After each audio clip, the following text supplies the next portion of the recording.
Supreme court का अहम फैसला SC/ST एक्ट 1989 के तहत अब आपराधिक मामलों में जमानत नहीं होगी। ये पहले ही सुनिश्चित कर लिया जाएगा कि SC/ST के खिलाफ किसी भी प्रकार की हिंसा या जाति सूचक शब्दों का प्रयोग नहीं किया गया है, तभी उसको जमानत दी जा सकती है। यानी पहली नजर में जो फर्स्ट FIR है उसमें ही कोर्ट को ये फैसला करना होगा कि अपराधी ने जाति सूचक शब्दों का, हिंसा का, गाली का उपयोग किया है या नहीं, तभी उसको जमानत दी जा सकती है, अन्यथा उसको जमानत नहीं दी जा सकती है। दरअसल ये मामला 2024 का है, जहां पर एक चुनाव में दलित समुदाय के ऊपर कुछ लोगों ने जाति सूचक शब्दों का प्रयोग किया था। शिकायतकर्ता किरण ने आरोप लगाया है कि विधानसभा चुनाव 2024 के दौरान धुले में उन्हें जाति सूचक शब्दों का प्रयोग किया गया था, जहां झड़प में परिवार पर हमला और जाति सूचक गालियां दी गई थी। नवंबर 2024 में दर्ज FIR में उन्हें जमानत दी गई थी। बॉम्बे हाईकोर्ट के मामले को राजनीतिक प्रेरित बताते हुए अग्रिम जमानत दे दी गई थी। सुप्रीम कोर्ट ने हाईकोर्ट को आदेश को पलटा और शिकायतकर्ता की सामग्री अपराध बताते हुए इसलिए अग्रिम जमानत को रद्द कर दिया है। SC/ST एक्ट की धारा 18 के तहत अग्रिम जमानत CRPC धारा 438 लागू होगी। सामान्य मामलों में अग्रिम जमानत मिल सकती है, लेकिन SC/ST मामलों में जमानत के लिए छूट का प्रावधान नहीं है। यानी 18 इस मामले की पूरी हृदय और धड़कन बताई जा रही है।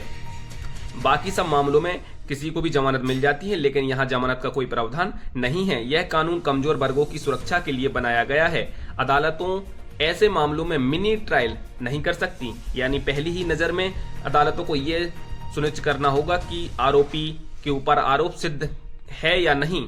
केवल FIR शुरुआती तत्वों के आधार पर देखा जाएगा कि मामला बनता है या नहीं। अगर FIR से आरोपी बेबुनियाद लगे तथ्य सामग्री अपर्याप्त है तो उसको जमानत दी जा सकती है, अन्यथा ऐसा नहीं हो सकता है। यह कानून सख्त जरूरत के लिए इसलिए बनाया गया है क्योंकि दलित आदिवासी समुदाय के ऊपर अत्याचार न हो सके। इस एक्ट का उद्देश्य अपमान, उत्पीड़न और उनके अधिकारों की सुरक्षा करना है। धारा 18 इस अधिनियम की आत्मा और समाज समुदायों के लिए संवैधानिक मामला और सामाजिक न्याय सुरक्षित करता है। ये सुप्रीम कोर्ट की 3 जजों की बैठ की BR गवई की टीम ने बताया है। जो हाईकोर्ट ने फैसला दिया था उसको पलटा है। यानी अब पहली ही नजर में ये पता चल जाएगा कि आरोपी ने जाति सूचक शब्दों का, हिंसा का या गलत शब्दों का उपयोग किया है या नहीं। अब इस प्रकार के मामलों में हाईकोर्ट या न्यायालय गहराई से जांच नहीं कर सकते हैं। यानी मामले को शुरुआत में ही देख लिया जाएगा कि आरोपी के ऊपर मामला बनता है कि नहीं, अन्यथा उसको अग्रिम में जमानत नहीं दी जाएगी।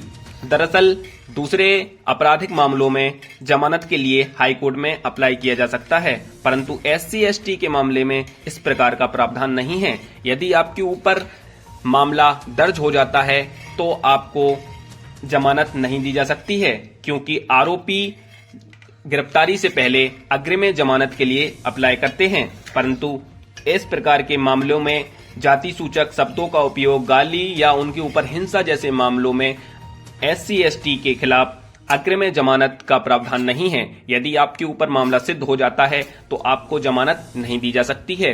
और इसी प्रकार फर्स्ट FIR में ही ये सुनिश्चित कर लिया जाएगा कि अपराधी के ऊपर मामला बनता है या नहीं।